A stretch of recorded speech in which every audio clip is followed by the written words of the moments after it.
J'entre en matière. Aujourd'hui, on va parler de l'argument du démon de Descartes.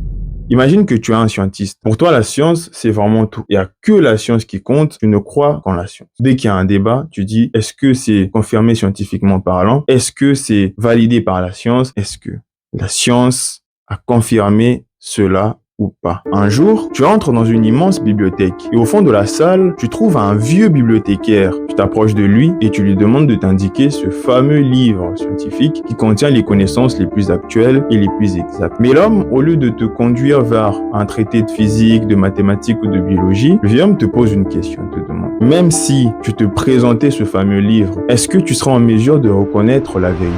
Alors là, tu fronces un peu les sourcils. Tu dis, bien sûr que je suis capable de reconnaître la vérité. Je connais la plupart des théories scientifiques, je connais Einstein, je connais Newton, je connais la physique quantique, etc. Sur YouTube, je ne regarde que des vidéos de science. Et donc à ce moment précis, sans le savoir, tu viens de lui donner l'occasion de te parler de l'argument philosophique terrifiant du démon de Descartes. Imagine un démon, un être extrêmement puissant et intelligent dont le seul objectif est de te tromper. Depuis que tu es né, ce démon n'a pas arrêté de te tromper. Il joue avec tes facultés intellectuelles, il joue avec ton esprit, il joue avec ta raison.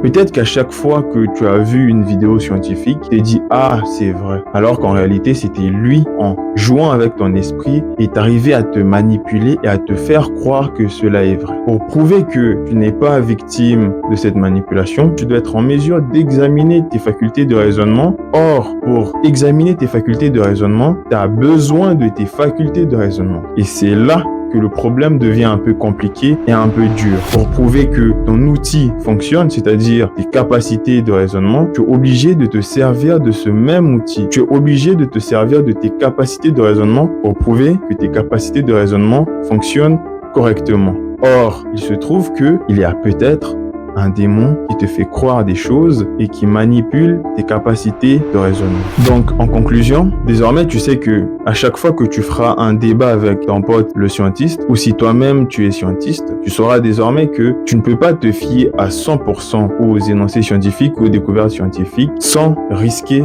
d'être confronté au démon de Descartes.